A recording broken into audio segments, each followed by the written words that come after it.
That's good too. I saw that the other time. No, you look good no matter how you do it, man. This is cool. So we're here in our respective homes, and I'm hanging out with my buddy Tommy Wyatt. Tommy is a network marketing superstar. He's been very successful in a number of network marketing companies, and then has forged ahead in other companies. Guy he can't hold a job, could I tell you? But he's doing super well, and we'll talk a little bit about that. As those of you who have been following these live streams knows that this is really just an opportunity to kind of be a fly on the wall to some great conversations with the smartest people I know. And Tommy is one of them. Yay! Nice. And I said that to, I think it was Jordan Adler. I had Jordan on one day, and I said, this is called the smartest people I know. And Jordan says, you got to get better friends. Well, you got it right this time. Yeah, whatever. Yeah, finally, right? Finally hit. If you, it's like even a clock that's stopped is right twice a day. That's what they say. That's what they say. Well, here you got me in my quarantine uniform. I haven't shaven in a couple of weeks now, and it's coming in white now. It's interesting. Haven't done a beard in a long time. I don't know about you, but I've noticed, like, when I started, like, I got my hair cut, and the hair, when they cut it, would fall out gray. But it took a long time for me to realize I had gray hair. It was like I thought my hair was brown, but then when it hit the pavement, it was gray. Exactly. And I said, you must have done something to it while you were cutting it. I finally reached the point where I admit I have gray hair. And my beard would look just like yours if I put it in. It would be totally white. Yeah. So the big question of the day is, what's up with living at home, doing your, this kind of semi-quarantine lifestyle, and how is it impacting your psyche? How is it impacting your business? How it is impacting the people around you? And what do you think it says about the future? For sure. I mean, it's a great question, and I'm an interesting person to ask that question to, because, I joke around with my friends. I've been practicing for this my whole life. Things aren't honestly that much different for me. The real difference around here is that my wife is home and my two daughters are home. And so it's nice to have a little family time, although, my daughters are in their rooms 24/7. They come out when we ring the dinner bell, but that's about it. Other than that, it's nice to get things done around the house. What I've noticed is I've been working from home for 22 years. So for me, business is as usual. But what I've noticed is that there seems to be less pressure to get things done, and it feels like it gives me more time to do other things. Like, it seems like I have more time to clean the garage. I took a little hand brush and I washed the railings of my deck. Things that you just wouldn't do. And it suddenly seems like you have more time to do it, even though you really have exactly as much time as you've always had. I just think the difference for me is, there's less traffic on the road and gas is cheaper. Other than that, the air is cleaner. That's what they say. Yeah, I heard this about New York City because, usually you'd see like an endless stream of traffic, and now you see the odd car going by, and they say that you really feel the difference. I love looking at the many ways in which this is a blessing. As much as, there's suffering going on, and, but there's always, any time in history, I've brought this point up before, there are always people suffering. It just happens to be that a lot of them are suffering now simultaneously, which is a double-edged sword. It's bad that a lot of people are suffering, but eventually they would have anyway at some point. But it's good that there's a sense of camaraderie. Like, we're in it together. For sure. And I love to see that. And, it's really, what's very interesting to me is, I've been in the network marketing world for 22 years, so like I said, I've been working from home, and part of a network marketer's job is to try to find other people that want to maybe not do it full time, but create another income stream. And, a lot of times network marketing has a bad name, so people, scoff at it, or, roll their eyes a little bit. You see that, obviously, if you do it, for a living. And what's interesting is you almost feel kind of guilty now. I think over the years, I've many, many, many times heard it referred to as why don't you get a plan B? Why don't you start a plan B business? And you know what? Never before are people realizing that they wish they had a plan B business, because nobody could ever predict this craziness to happen. I mean, it couldn't be predicted. And now Yeah, right I on. sit here and, like, for the first time in my life, I feel like I was right. Well, that's a relief. Are you are people more open to hearing the proposals now? They definitely are. They definitely are. And what I've noticed is, like, really across the whole network marketing industry, a lot of the companies are realizing that because of the times we're in, they need to come out with some specials to, let people make it easier for people to join. I've seen a lot of companies, reduce the fee to get started, and put some type of a stimulus package together, the ability to earn more money up front, bonuses and things like that. And that's really nice. It's nice to see that, because the good network marketing companies are in a good place. We work from home, we work online on the computer, and there's obviously all different kind of products that get sold throughout network marketing, but a lot of them people still need when they're Yeah. home. And more so, I mean, it's because they don't have as much choice about going out to the store as they might have before. And plus, this is making all of us feel a little bit more comfortable with doing our commerce online anyway, which is going to carry over beyond the pandemic. I mean, the pandemic is going to end. A lot of people are going to find that they used to, just by nature, get up and go to the store. And now they're so used to doing it online, they're going to probably just keep doing it online.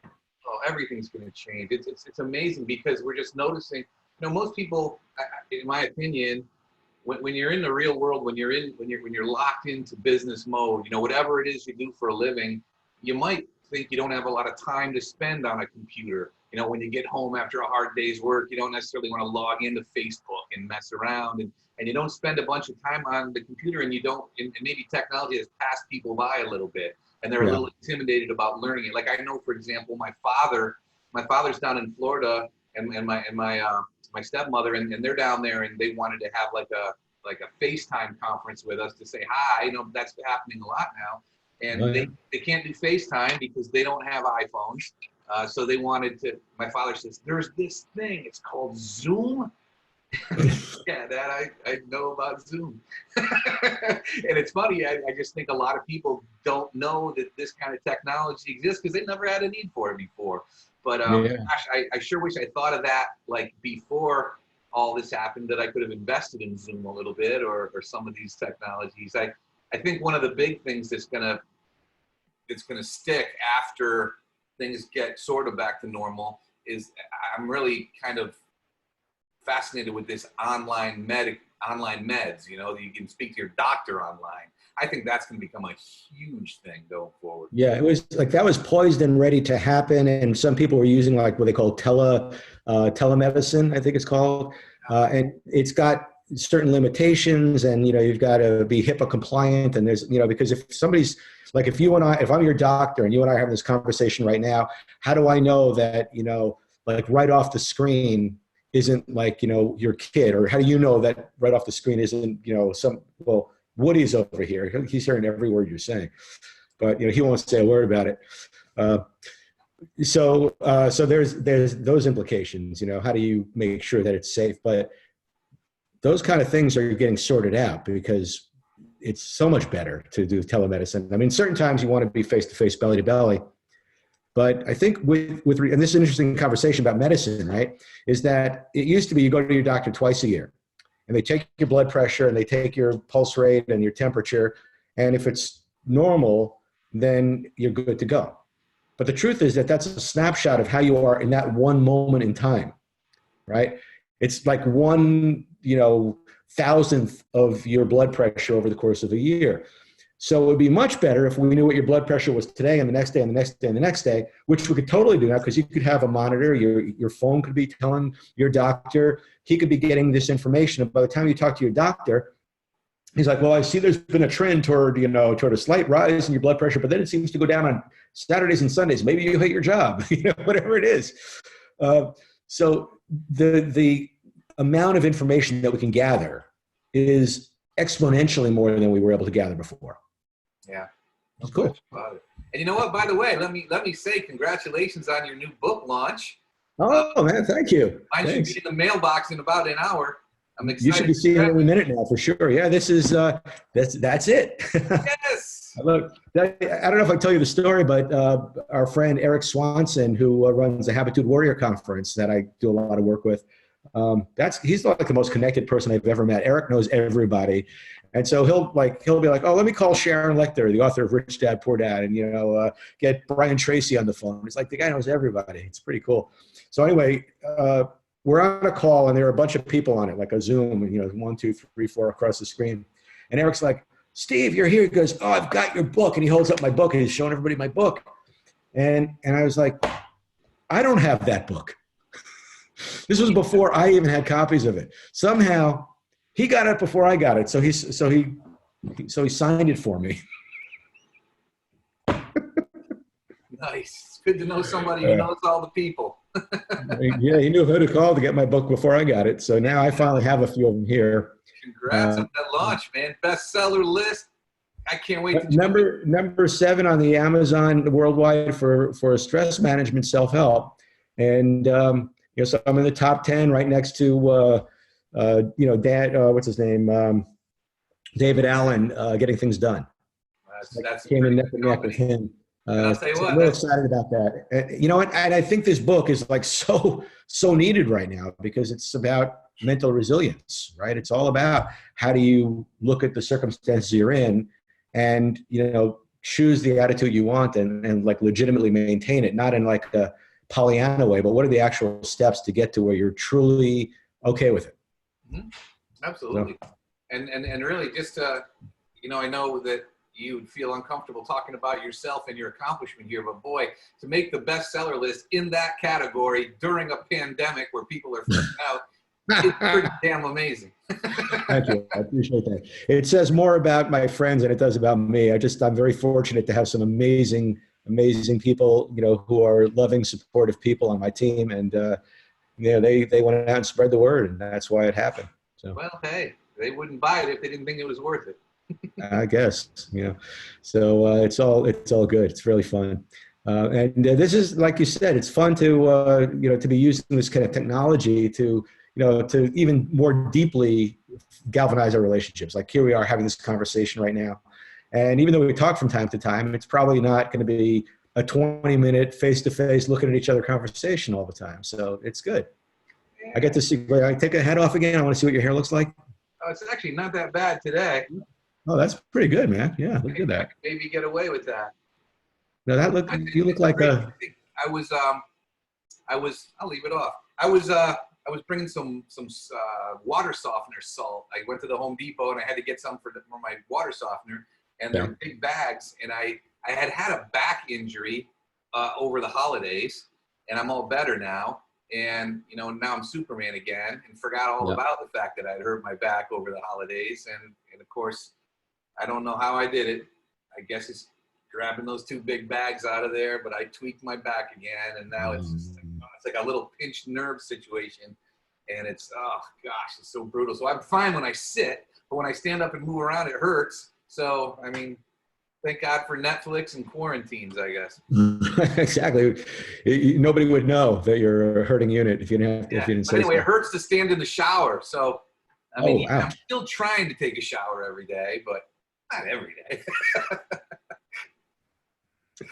It's funny the way we cut corners, because at the same time, like, and this is probably true for you to some extent too, because you do work at home, that you develop the habit of like having certain rituals. Like you do certain things, like maybe like I tell people, make your bed, right? It's just like have certain things you do. So you create the habit pattern of success, which is there's structure, there's organization, there's predictability. You're not just operating based on your emotions. So it's a little bit more of a challenge now. It's like, because you could be doing all this with no pants on. I don't know, but it could be. But it's like the anchormen probably do on the news. Right? Who would know? I'd get exposed real quick around here. I've got my daughters and my wife walking around, and my little buddy. Like your boy Woody, I was so impressed when I met Woody. What a cool dog he was, and what a great dog he was. And now I have a doodle of my own. And You have a doodle? Oh, so what's his name? Or her name? Churchill. Winston Churchill. Yeah, beautiful. He's a diva now because I made a Facebook post on April 2nd with his picture on it, and it went viral. It had over 30,000 shares. And, no way. Yeah, and I've never had any of my things be that interesting anywhere ever. So never expect to. Has basically just kind of proven that he's the real champion around here. Yeah, it's like, and you just have to accept it. You know, like you're just Winston's dad. That's all right with it. Now I just need to be able to train him like Woody. I mean, you just walk down the streets, traffic's coming, you have no leash, nothing. I mean, he's the most perfectly trained dog I've ever seen in my life. I really think he's human. And I think he might be. I think, well, it helps to have a hypnotist for a dad. Well, that's a good point. And a mindfulness coach. So, you know, I've spent a lot of time like really focusing on him, you know, in ways that most people don't. You know, you take your dog for a walk, but you're thinking about other things and your mind is everywhere. I watch him, and, you know, if he kind of deviates, I give him the nudge. And over time, he's just sort of developed you know, he knows when it's cool to do his own thing and when it's, you know, when he's got to kind of toe the line. And I trust him, which is pretty nice. That is super cool. That might have to be my next profession, is dog training. I don't know. Well, maybe. I could use you to come over and hypnotize my little guy. Although he's getting a little bit better. He's 2 years old now, so he's starting to mellow out a little bit. But he's wow. Yeah, that's 2 years. That 2 years, you'll see the first notch down. Yeah. And then 5, they'll finally not be a blur all the time. That's cool. That's cool. How's business? How you say business is pretty good? You want to say a couple words about what you got in the hopper there? Yeah, you know, the product I market is a happy coffee, and happy coffee. I just saw a statistic yesterday. Coffee sales are up 200% during the quarantine, so I'm not in any bad spot. And of course, my coffee is not regular coffee. It's a powder, and what it does is it activates the happy hormones in your brain, the dopamine, oxytocin, serotonin, endorphins. So it just gives you good feelings all day. So it's kind of different. You know, it's kind of a supplement, but it's in a coffee.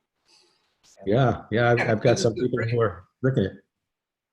Yeah, it's pretty cool. I think we've talked about this before, and because it's such a naturally interesting product to people, it's not a hard sell. It's basically just like, you know, what do you do? I sell happy coffee. What's happy coffee? Oh, I'm glad you asked. Boom.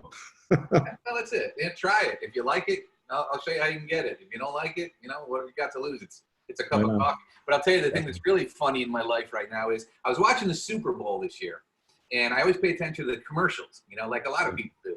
And there was this one commercial that caught my attention because I couldn't tell what it was for. And I'm like, what is this commercial for? What is it? And then by the end, I realized it's for Facebook. And I said, I never saw Facebook advertised before. And they're advertising at the Super Bowl. So that's kind of a big deal. And what their advertisement was about was groups. I said, Zuckerberg's trying to get people to make groups now. There's something here. There's a play here somewhere. What is it? What is it? And it was really just about making groups of things that interest you. So the very next day after the Super Bowl, I decided, you know what, I'm going to start a group on Facebook just for fun about chicken wings. And so I started a group, and it's called Wing Addicts. And so there I am. I'm the Wing Addicts, although it's backwards. And so I just started every day to post about chicken wings, and the community's grown to a couple of thousand people now. And I'm going out doing Facebook Lives. Now, of course, the quarantine screwed everything up because I was going to restaurants and having chicken wings there and doing Facebook Lives and taking pictures. Now you can't go in. So now it's takeout wings. Takeout wings aren't as good because they get all soggy in transport. So I decided I'm just going to eat them in the parking lot. So I've been going every like 2 or 3 times a week, finding some different places that have wings, and just like Guy Fieri. I love it. So it's Wing Addicts? Yeah, Wing Addicts. So, okay, I bet you that after this, you're going to get a few more Wing Addicts. That's cool. You know what? I love the fact that the YouTube channel only has 10 followers, but there's about 30 videos on there of me eating chicken wings. If that's exciting. Go figure.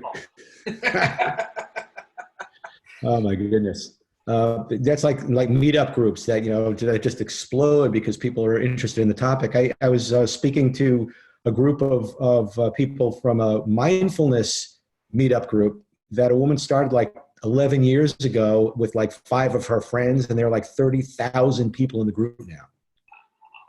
Yeah, it's insane. Now, you know, not that they all show up on an event. Like we had maybe 50 people or something show up for my talk, but she's got a mailing list of 30,000 people who are part of that group, and you know that's where you're heading with your wings too.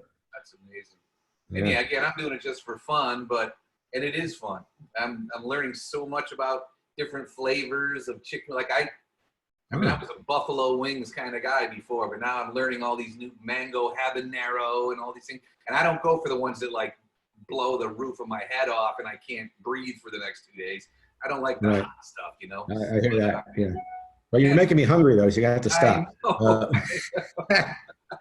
Oh man! Hey, one more thing I want to ask you, because we're going to have to take off and end this fairly soon, because we try to keep these down to about 20 minutes. I know you and I could talk for an hour, but is there a book behind you? And if so, is that a book you wrote or something?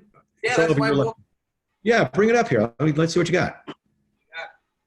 Oh, there we go. Marketing: How to Achieve Greatness Through Gratitude, and it's back from 2009 when I wrote it. Yep. And it's about the importance of gratitude in your life, which is super interesting because when I wrote this, while I didn't invent gratitude, obviously, or thank yous, it wasn't being talked about nearly as much as it is right now. Now it's just kind of come into vogue, and people are starting to realize that being grateful is a huge contributor to your happiness. Expressing gratitude to people every day makes you happier and brings abundance into your life. So, if there's an expert on it, I guess it's me. It's a topic that that has like a lot of different spin-offs, because your expression of gratitude makes you happier. It also makes other people happier. It also makes you more attractive to others. If you're, especially now, as you're in quarantine, so to speak, there are so many ways that you can express gratitude to your community, so to speak. It could be your prospects, your clients, or whatever. And you could be developing a stronger bond with your clients right now without even leaving your chair, just by tuning on this idea of gratitude. Oh, that's exactly right. And I learned this practice. Gosh, my mom, God bless her, would try to make me send thank you notes and all that stuff while I was a kid, and I just didn't listen to anything my parents had to say. So I had to kind of discover it on my own when I was a grown-up. And that's when abundance just started to come into my life. I mean, I'm a happy guy like this by nature. This is just who I am, So when I'm out, I like to say hi to people, and I like to meet new people. But, when you can send people thank you cards and just reach out to them on social media and say hi, you're thinking about them, and just be a genuine, real person. It makes you more magnetic. And when you're likable, your life is better automatically. Right on, man. That's could people find that on Amazon? Yeah, it's been selling on Amazon for a little over 10 years. Okay. On Kindle, Audible, you can get all that stuff. What else? Where else can people find you if people want to kind of find out more about you or about Happy Coffee or whatever? Where do they go? Well, if you Google Tommy Wyatt, I'm all over the place. I'm on the airwaves. Okay, Tommy Wyatt, W-Y-A-T-T. Definitely check Tommy out. If anybody wants any specific questions, or I'm on Facebook, I'm easy to find, and my email address is easy, TommyAlwaysWins@gmail. Yeah, there you go. And if you're looking for Tommy, you'll find him sitting right there in that chair, trying not to get up. Any final words of wisdom for our visitors? If you're anywhere near Danbury, Connecticut, in the next hour, I'm probably going to be in their parking lot at TK's having chicken wings. Come on and beep, and I'll give you some lunch. Awesome. I wish I could. Dude, this has been great. It's such a pleasure seeing you, and you always cheer me up. So I appreciate the time we got to spend together. Everybody who's watching, tune in again, and reach out to Tommy, reach out to me, and let's stay connected. It's a good time to do that, and let's make the most of this unusual experience we're living in. Take care, guys. Great seeing you, buddy.